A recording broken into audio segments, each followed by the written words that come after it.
राजस्थान के political theatre में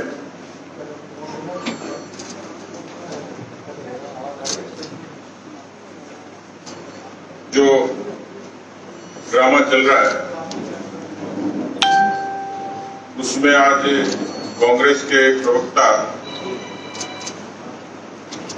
सुरजेवाला जी ने प्रेस कॉन्फ्रेंस में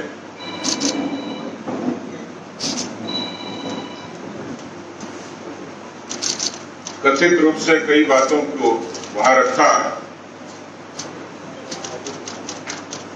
लेकिन जो एक बात रखी उन्होंने, एक ऑडियो टेप का जिक्र किया। हास्यास्पद बात यह कि अपनी पार्टी के तो लोगों का किया ही, लेकिन उन्होंने भारतीय जनता पार्टी के नेता और केंद्रीय मंत्री गजेंद्र सिंह जी का जिक्र किया। उसी संदर्भ में उन्होंने किसी संजय जैन का जिक्र किया। अब इस टेप का स्टेटस क्या है, मैं उनकी प्रेस कॉन्फ्रेंस देख रहा था तो इस तरीके से बयान कर रहे थे जैसे एसओजी के डीजी हो। मुकदमा दर्ज करना चाहिए, तुरंत गिरफ्तार करना चाहिए। ये टेप उनके पास कहां से आया? क्या सोशल मीडिया पे जारी किसी टेप की कोई ऑथेंटिसिटी है? क्या उसकी जांच हुई थी? और जो हवाला और संदर्भ दिया गया उसमें ऐसा प्रतीत होता है कि वो मुख्यमंत्री निवास से जारी हुआ, किसी लोकेश शर्मा के द्वारा जारी हुआ। और इसलिए ये बात साबित होती है कि राज्यसभा के चुनाव के संदर्भ को देखें, इसी तरीके से किसी टेलीफोनिक बातचीत का हवाला दिया गया। ये कहा गया कि भारतीय जनता पार्टी राज्यसभा चुनाव में तोड़फोड़ करने जा रही है। उससे पहले ये कहा कि हमारी एकता को कोई छेड़ नहीं सकता, हम जीतेंगे। वो जीत भी गए, लेकिन उस दौरान जो केसेस दर्ज हुए, आपको जानो तो 9 तारीख को राज्यसभा चुनाव की कांग्रेस पार्टी की बाड़ाबंदी हो गई थी और उस कन्वर्सेशन का हवाला 13 तारीख का था। क्या यह संभव है कि 9 तारीख की बाड़ाबंदी में 13 तारीख को कोई बाड़े से उनके लोग ले आए, 2 अधीनस्थ से लोग पकड़े गए, उनकी बातचीत को इस तरीके से प्रचारित किया गया कि बीजेपी के नेता, कोई भी स्थापित नेता नहीं था। और आज गजेंद्र सिंह जी ने खुद ने कहा है इस ऑडियो टेप की दुनिया की कोई एजेंसी जांच कर ले, वो तैयार है।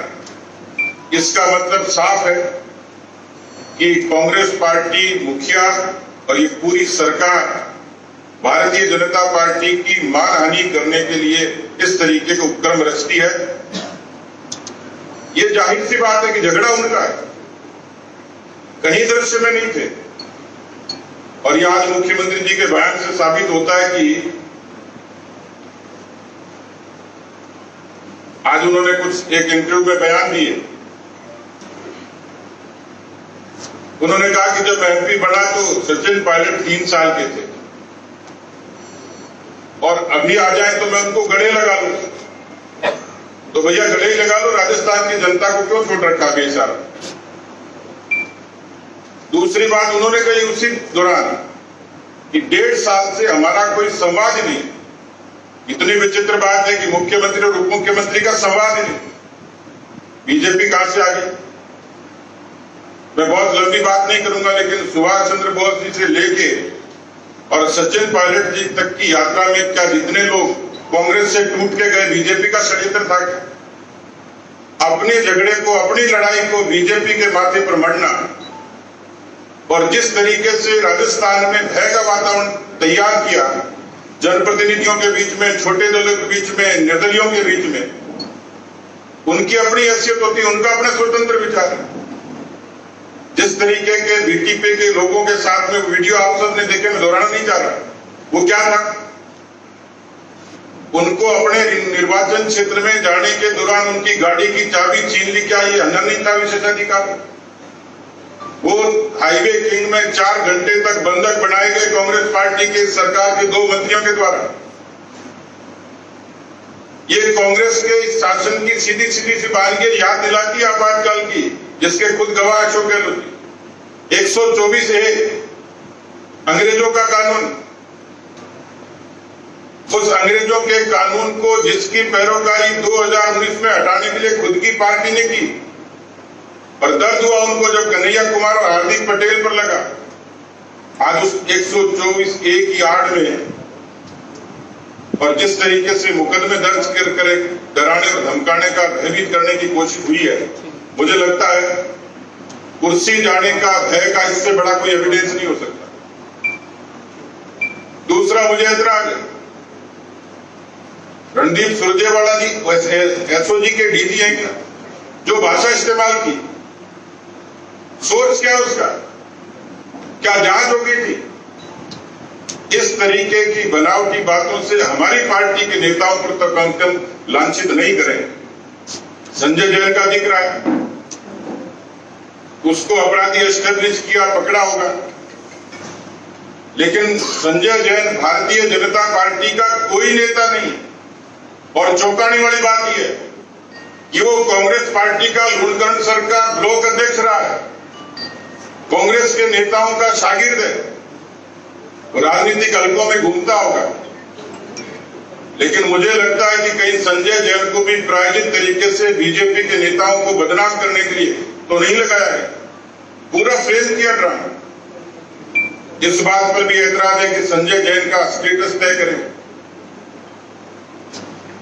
और इस बात से साफ नजर आता है कि अशोक गहलोत जी कुर्सी बचाने के लिए इतने विचलित हैं, इतने असंतुलित हैं कि वो प्रतिशोध की राजनीति पर उतरा है। ये हताशा पुत्र की हार भी हो सकती है, ये हताशा इनकम टैक्स के छापे भी हो सकते हैं, लेकिन मुझे लगता है इस बात का जवाब राजस्थान की जनता मांगती है कि राजस्थान की सरकार को बाड़े से कितने दिन चलाओगे। 500 से ज्यादा मौतें होगी, आज भी 800 का आंकड़ा, 6000 से ऊपर केसेज हो गए। उन मंत्रियों को और विधायकों को वहां की जनता ढूंढ रही है, और वहां की सरकार उस बाड़े में फुटबॉल खेल रही है। इसका जवाब तो जनता जरूर मांगेगी। आपको हक है, आपकी सरकार है, लेकिन मुझे लगता है ये हक तो कतई नहीं है। इसका जवाब हम मांगते हैं राजस्थान की जनता की तरफ से कि कृपया ये स्पष्ट करें कि बाड़े से कितने दिन सरकार चलेगी। कोरोना का कहीं जिक्र नहीं, एक लफ्ज भी कभी कहा हो कोई रिलीफ के काम का। इसलिए मेरा सख्त ऐतराज है कि जिस तरीके से गजेंद्र सिंह जी पर आरोप लगाए और झूठा इस तरीके से प्रचारित किया गया, एक किस्म से ये मानहानि है। उन्होंने स्पष्ट कर दिया खुद ने, और संजय जैन की आड़ में जिस तरीके से उनको बीजेपी का नेता साबित करने की कोशिश हुई है, मेरा ऐतराज है। मैं एक जिम्मेवार पार्टी के अध्यक्ष के नाते कह सकता हूं कि पार्टी का कोई पदाधिकारी, कोई हैसियत नहीं।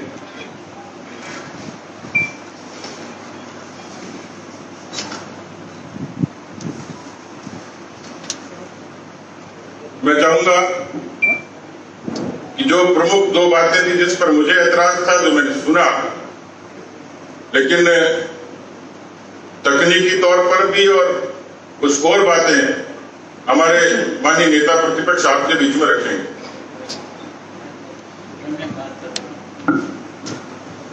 मैं आपसे कुछ शब्दों में अपनी बात कहना चाह रहा हूँ। वास्तव में ये प्रमाणित सत्य है कि झगड़ा इनके आपस का है, और इन्होंने इस झगड़े को प्रारंभ से भारतीय जनता पार्टी पे डालने का वो प्रयत्न किया। राज्यसभा के समय में थी और आज के समय में। आपने देखा होगा एसओजी से 2 लोगों को पकड़ा गया और इनको भारतीय जनता पार्टी से जुड़े हुए लोग कहा गया। उनके बारे में पूछताछ भी हो गई, वो जेसी भी हो गई। एसओजी ने क्या तथ्य इकट्ठे किए इसके बारे में अगर आप कुछ आगे बढ़ना चाहते हो तो बताओ कि बीजेपी का इन्वॉल्वमेंट कहाँ है कहाँ नहीं है। मेरे उस क्षेत्र में अशोक सिंह जी के बारे में बताते हैं, मेतवाड़ा बांसवाड़ा जिले के कहीं रहने वाले। मैं 40 साल से उस जिले की बैठकों में जाता हूँ, जब 12 लोगों की बैठक करता था तब भी और आज भी। मैंने मेरी जिले की बैठक में कभी अशोक सिंह जी को नहीं देखा। कोई बड़ा लीडर आ जाता हो और कहीं मंच पे आ जाते हैं और फोटो खिंचा लेते हैं तो मैं नहीं कहता बीजेपी का इन्वॉल्वमेंट, लेकिन उसमें भी बीजेपी को रगड़ने की कोशिश की। जब एसओजी आपके पास से जांच आप कर रहे हो, इतने दिन हो गया, आपने उससे पूछताछ कर ली और उसको जेसी कर दिया। अगर कोई तथ्य मिले तो बताओ ना। वैसा का वैसा सेम ड्रामा गजेंद्र सिंह जी को जोड़ करके बीजेपी को जोड़ने का एक तरह से दुस्साहस किया। ये प्रमाणित है कि झगड़ा आपके आपस का है और इस सीमा तक चला गया कि एक दूसरे के खिलाफ तलवारें खींच करके इतने हल्के शब्दों का प्रयोग किया जिनके साथ वर्षों तक काम किया और जिन्होंने आप लोगों ने बड़े संगठन की दुआएं दी थी। आज वो आदमी इतना निकृष्ट हो गया तो इतने दिन तक क्या कर रहे थे? केवल और केवल स्वार्थ पे चोट पड़ती तब इस बात को करते। गजेंद्र सिंह जी के बारे में पहली बात मैं आपको कहता हूँ, कोई भी आप में से कोई भी मेरा वीडियो क्लिक कर दे और आप मेरे खिलाफ केस दर्ज करा दे, संभव है? अगर कोई पुलिस डिपार्टमेंट की परमिशन के आधार पर कोई टेपिंग नहीं हो सकता, बिना होम डिपार्टमेंट की पूर्व स्वीकृति के किसी भी व्यक्ति का फोन टेपिंग नहीं हो सकता। उसके लिए अधिकृत रूप से फाइल चला करके परमिशन लेने के बाद फिर टेपिंग होता है, वो अधिकृत टेपिंग होता है। हमारी एसीबी भी जो टेपिंग करती है ना, उसके बारे में भी पहले स्वीकृति लेने के बाद आगे का काम बढ़ाती है। उसका अपना एक प्रोसीजर है। ऐसे तो रस्ते चलता कोई भी आदमी किसी के साथ में कुछ भी बात करे। और आपका जो आज का जो ये मीडिया जिस ढंग से चलता है ना, मुझे किसी लड़की के साथ जोड़ करके हंसती हुई दिखा कहते था गुलाब जी का चरित्र तो ऐसा है। क्या ये सही है? इस तरह का टेपिंग का कोई अधिकार है? और किस अधिकार से आपने ये टेपिंग किया और इसके बारे में गजेंद्र सिंह जी को जोड़ने का प्रयास किया? आप में से कोई मुझे बताने के लिए कोई मोहनलाल मेरा कोई पुराना परिचित हो उसको खड़ा कर दे और उससे कहे तुम ये करना ये करना ये करना ये करना ये करना, मैं तुम्हारी अभी गुलाब जी से बात करा देता हूँ, जुड़ गया मैं। ये कोई सत्यता नहीं है। इस हल्केपन से अगर राजनीति चलेगी ना तो ये देश का दुर्भाग्य होगा। और इसलिए मैं उनको चुनौती देता हूँ कि इस प्रकार के रिकॉर्ड का कोई ऑथेंटिक कानून नहीं है, कोई एविडेंस नहीं है। यहाँ तक कि अगर कोई एविडेंस के रूप में भी इसको पेश करना चाहे तो कोर्ट स्वीकार नहीं करती है। इनको सब बातें इस बारे में ध्यान में आना चाहिए कि इस प्रकार का ये जो कुछ भी आपने किया, कौन व्यक्ति है? सरकारी एजेंसी ने कोई टेपिंग किया क्या? सरकारी एजेंसी के रिकॉर्ड के आधार पर है क्या? तब तो आप कहीं बढ़ सकते हो, कोई किसी को जोड़ दे उसके आधार पर। तो ये जो है बीजेपी को इस सारी लड़ाई में जोड़ने का एक दुस्साहस मात्र है। शुरू से लेकर के इस बात को बार बार घुमा रहे हैं। झगड़ा घर का है, झगड़ा जो कुछ भी है बिखराव आपका है। और ये बात आज नहीं है। राजस्थान जिस दिन से मुख्यमंत्री का चयन हुआ और दिल्ली में जो 5 दिन तक उसकी चली, वो सारी राजस्थान की जनता ने देखा है। और हाउस में मैंने देखा है कि जब उप मुख्यमंत्री बोलता है तो मुख्यमंत्री चला जाता है, मुख्यमंत्री बोलता है तो मुख्यमंत्री सीट पे नहीं रहता है।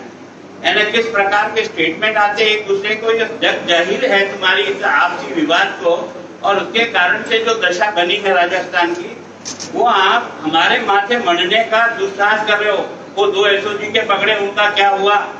ये केस बनाया, इसमें गजेंद्र सिंह जी को आपने जोड़ने का प्रयास किया। वो बिल्कुल ठोक करके इस बात को कह रहे हैं चाहे जिस एजेंसी से जांच करा लो। मैं सोचता हूँ कि ये जो जिस प्रकार का घिनौना खेल चल रहा है ना, मैं सोचता हूँ अगर इस प्रकार की क्रिया चली तो लोगों का विश्वास इन राजनेताओं के इन बातों से उठ जाएगा। इसमें आप और हम सब इन राजनेताओं की जो कुछ प्रतिष्ठा है ना, वो मटिया मोट हो जाएगी। अगर सत्य है तो प्रमाणित करो, दंडित करो। घबराते काहे को है? सरकार चला रहे हो या कोई दया के पात्र बने बैठे हो? तुम्हारे पास सारी एजेंसी है ना। मैंने पहले भी तुम्हें कहा था कि आप अगर किसी चीज को कहते हो तो उसको प्रमाणित करो, ताकि कम से कम उसके आधार पर सच और झूठ का फैसला हो सके। इतना मैं निवेदन करना चाहता हूँ। जो प्रोसीजर इन्होंने अपनाया है टेपिंग का, उसकी कोई वैलिडिटी नहीं। आप और मैं आपस में बात कर रहा हूँ, मेरी पत्नी आपसे बात कर रही है, कोई किसी पड़ोसी से बात कर रहा है। इस टेपिंग के आधार पर आप किसी तरह केस में जोड़ने का प्रयास करोगे। कोई मर्डर करके आ गया और मर्डर करके आने के बाद अगर मान लो उसने आपसे बात कर ली, आपका मिलने वाला है, तो क्या आपको मुझे उस मर्डर से जोड़ दोगे? हाँ, अगर उस मर्डर के बारे में मेरा कोई क्लू मिलता है तो जरूर मैं दोषी हूँ। लेकिन वो चूंकि करके आया जिसके बारे में मुझे पता नहीं, उसने मुझे टेलीफोन किया और उसके आधार पर आप उससे मुझे केस से जोड़ दोगे। मैं सोचता हूँ कि ठीक तरीका नहीं है। ठीक तरीके से करो। जो आपने FIR दर्ज कराई है, उस FIR को दर्ज कराने में जो आपने गजेंद्र सिंह जी का नाम जोड़ा है, मैं सोचता हूँ पहले आदमी थोड़ा धैर्य रखते, पहले तथ्यों को ठीक प्रकार से खोज देते। जिन लोगों को जिस संजय जैन का नाम लेकर के आप उसको कर रहे हो, उसके वर्षन को उसके आधार पर कहीं तो उसकी मिलान करने के बाद कुछ करते तो ज्यादा अच्छा लगता है। केवल उछालने के लिए उछाल दिया, ये उचित नहीं है। और इस प्रकार का व्यवहार करना मैं सोचता हूँ लोकतंत्र के गरिमा को गिराने वाला।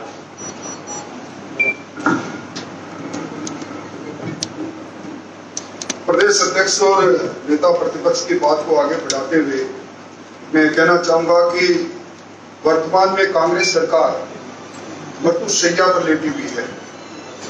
कांग्रेस के वर्टिकल डिवीजन में 2 बड़े धड़े 2 5 सितारा होटल में कैद है। और ऐसे समय में गृह मंत्री के रूप में मुख्यमंत्री जी ने जो एजेंसी का इस्तेमाल, बेजा इस्तेमाल किया है, लगता है कि राजस्थान में एक वाटरगेट कांड आकार ले रहा है। मेरी मांग है कि लोकेश शर्मा किस हैसियत में और कंसोलिडेटेड फंड से तनख्वाह ले रहा है, कौन से पद पर काम कर रहा है, और इस सबसे पहले इसको गिरफ्तार करके इसने जो फैब्रिकेटेड वीडियो बनाया है उसकी जांच पड़ताल होनी चाहिए। इंडियन टेलीग्राफिक एक्ट बना हुआ है, उसके अनुसार बिना prayer permission of the government आप कोई टेप कर नहीं सकते। ये पूरा कांड इस बात को उजागर कर रहा है कि राजस्थान के अंदर जनप्रतिनिधियों उनकी निजी निजात पर लगातार हमला जारी है। हमने पहले भी कहा कि हमारे टेलीफोन टेप हो रहे हैं, जिस बात को सिद्ध करते हैं। आज कोई भी टेलीफोन पर मिमिक्री करके किसी की भी भाषा निकालकर कोई भी बात कह दे और उस पर मुकदमा दायर हो जाए। राजस्थान के इतिहास के अंदर पहली बार इसी एक सप्ताह के अंदर ये तीसरा 124A के अंदर मुकदमा दर्ज हुआ है। ये धारा वो धारा है जिसके लिए कांग्रेस पार्टी ने अपने राष्ट्रीय चुनाव घोषणा पत्र में कहा था हम केंद्र में सत्ता में आएंगे तो इस धारा को समाप्त करेंगे। और इसी धारा को आज अपने आप को आधुनिक गांधी कहलाने वाले अशोक गहलोत इसका बेजा इस्तेमाल कर रहे हैं।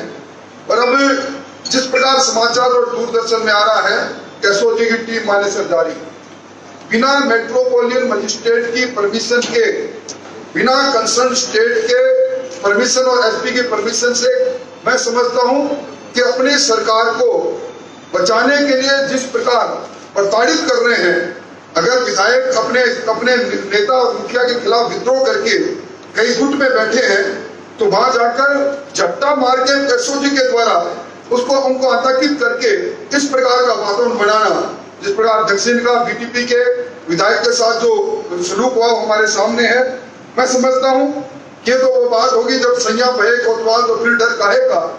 गृह मंत्री, मुख्यमंत्री जी, एसओजी उनकी कंप्लेंट करने वाला कोई नहीं।